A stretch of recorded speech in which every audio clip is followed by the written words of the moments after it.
Which is more important?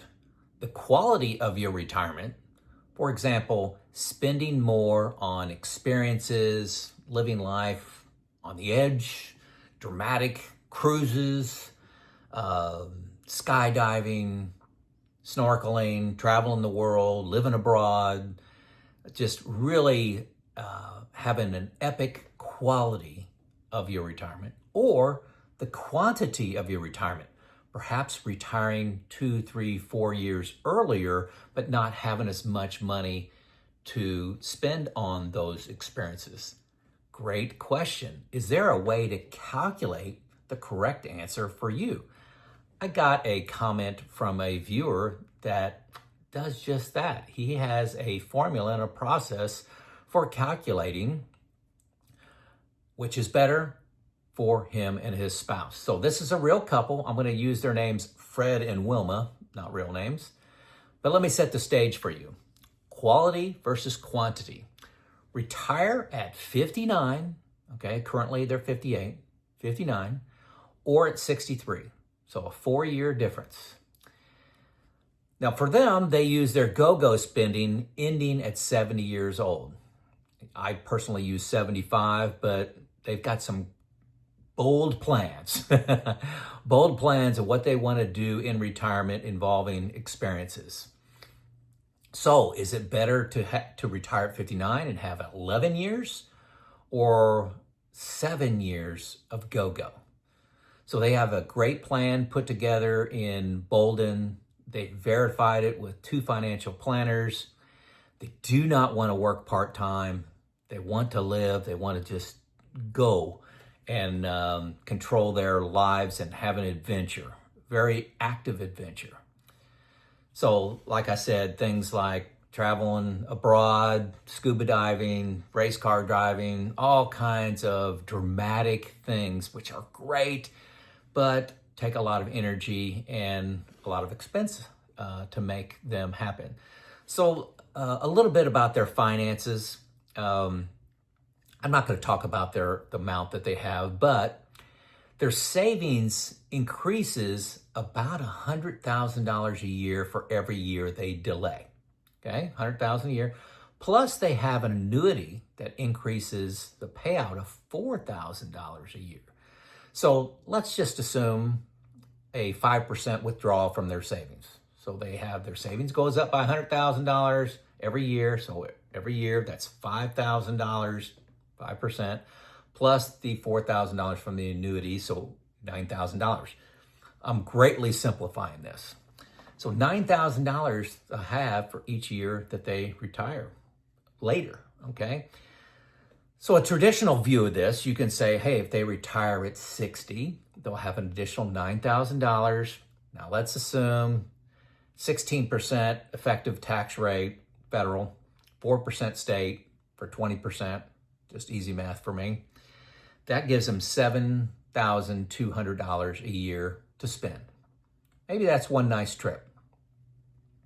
If they wait till 61, that's $18,000, 9 plus 9 for 2-year delay.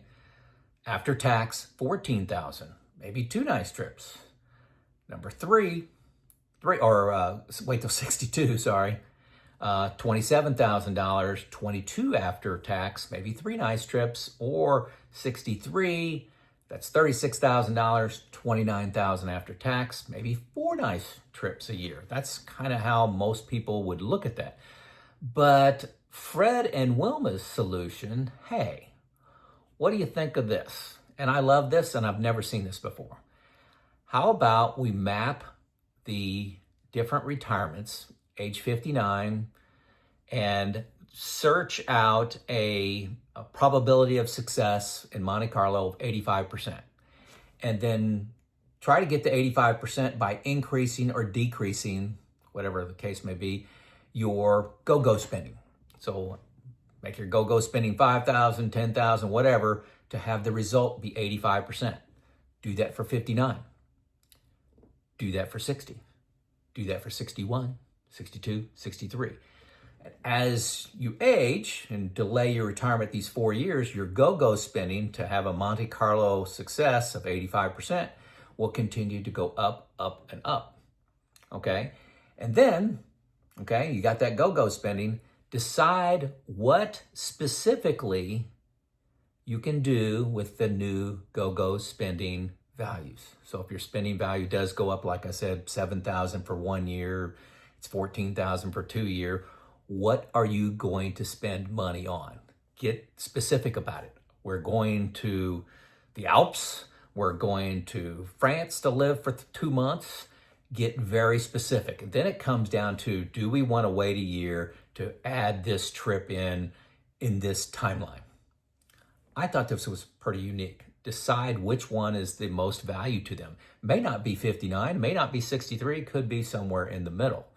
Not a bad exercise. I love this. So, slight pause in the video here. This is video number 801 for me. 801. 11 million views, 1 million hours of watch time, 12,000 unique viewers a day. I'm just stunned by this. I've never expected this to happen. First 3 years I made videos, I didn't make any money, nothing. I was getting 200, 300 views per video. And somehow it's grown. I still feel like I'm talking to one person here instead of talking to a lot of people. And that's the format I like. Conversational, just like Joe, your neighbor, okay?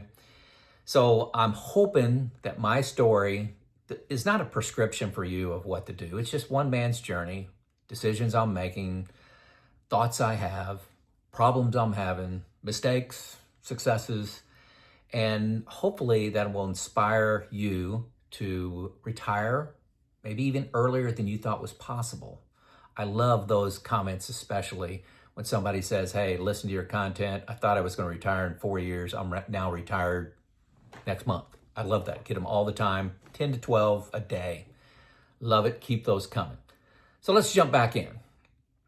Now let's talk about some potential errors in this logic. I'm not saying Fred and Wilma are wrong, but some things to think about. Life has a way of not playing out the way you had planned. You know, one, you assume you're both going to be healthy.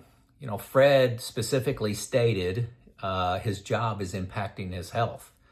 So what will the impact of his health be by working 2, 3, 4 more years?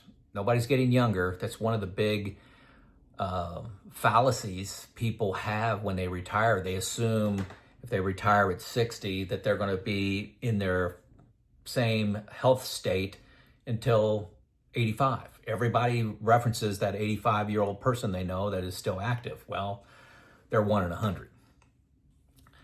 So Chat GPT, I like to go to AI.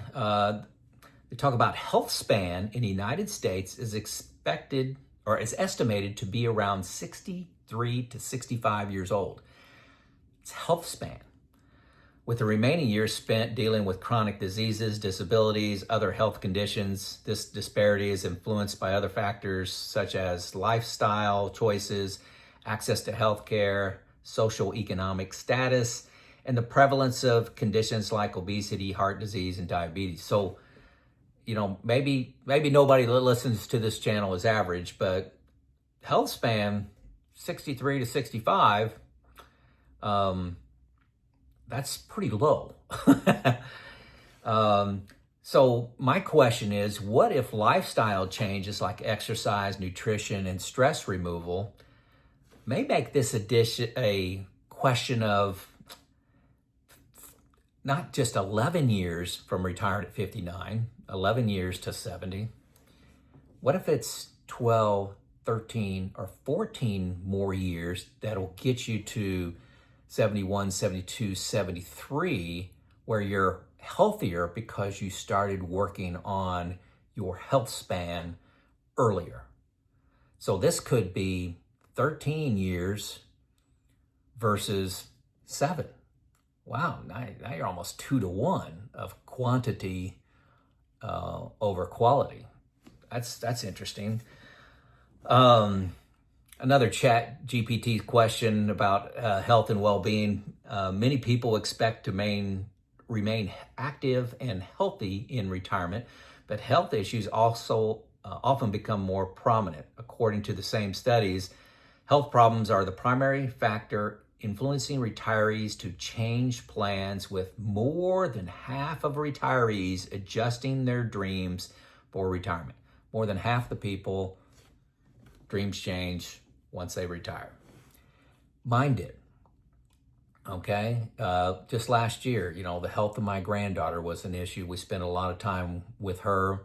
My daughter moved to the same town we're in so we could help babysit. We were glad to do it, but plans changed.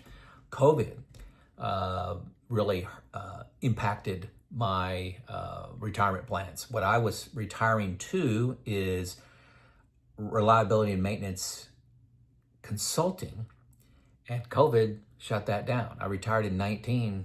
I did nothing for 6 months. I started consulting. Within about 6 more months, it was all gone. YouTube changed my retirement. I enjoy the flexibility and the impact I can make with YouTube, but it was not part of my plan at all. The thrills of travel and doing epic adventures sound great, but are they going to live up to the hype? Will you like doing that full time, or would you rather do it, a couple times a year? I love traveling, but 5 or 6 times a year is just fine for me. Last year, my wife and I made 7 trips, and we both looked at each other and said that was too much. We were gone too much. We like being at home. We like the routine. We like our social engagement. The nonprofits we're with, my family, and my wife's family, we have a lot of relationships and a lot of connections into the community and to people, and that's important to us. And travel is exciting, but we have no desire to be traveling any more than 5 or 6 times a year, probably on the high side. Most people, when they reflect back, say you're 75, 80, you're reflecting back, it's family and relationships and community that means everything, okay? Also, hey, the stock market may have other ideas. The stock market could do substantially better than you have planned, and you could be able to retire earlier and still have a lot of money left over for experiences. Yeah, that's kind of my story. Stock market's been doing great the 6 years I've been retired. Yeah, 2022 was rough, but the other years were pretty fantastic. Could be lower returns, substantially lower. So you work, 4 more years, and then the stock market craters for the next 5 or 6 years. Who knows? So the stock market is the great humiliator. I've heard that from somebody. You also can have change in family accountabilities. My mom's in a nursing home. I'm power of attorney for my mom. I'm scheduled to go see her, 3 days this week to relieve my dad and be part of that. And I like being part of that. I can't say it's fun all the time, but it's the role that's needed, right? So for me, like I said, the stock market worked great in my favor. And, that's part of my makeup right now, in my experience, 6 years into retirement. But the quantity of time dwarfs the quality of time above a minimum baseline. So quantity means a lot. Time when I'm not spending a lot of money. Just having, getting together for Father's Day and Mother's Day and Christmas. And I was just at my daughter's house today, babysitting Everly for a couple hours while they needed me. Those are timeless moments. Priceless and timeless, I guess. Priceless is probably the right word. Priceless. So that time with family and friends, to me, I just don't want to sacrifice more. Bottom line, eventually everyone stops exchanging time for money. When is it going to happen for you? Learn from others. I mentioned, talk to an 80-year-old. Talk to 5 80-year-olds. See what they say around, would you have rather worked 3 or 4 more years and had a little more money, or retired 3 or 4 more years earlier and had more quantity of time? I think the answer will be unanimous. Fred has a pretty cool formula for trying to detail in a calculation formula on how many additional experiences they can have during their go-go years. I love that. I think there could be a couple flaws in that, and the one really is around health. That's the biggest one for me, but I mentioned a few others here. Circumstances change with your family, circumstances change with your responsibility. Who knows what the stock market's going to do as well. But give Fred's process a try. I think it's pretty neat. I don't think there's a right answer, and that's one of the critical things you need to know about retirement planning. There's no right answer. Understand your plan, your levers, and adapt along the way. Give it a shot. Give me a comment. Sure.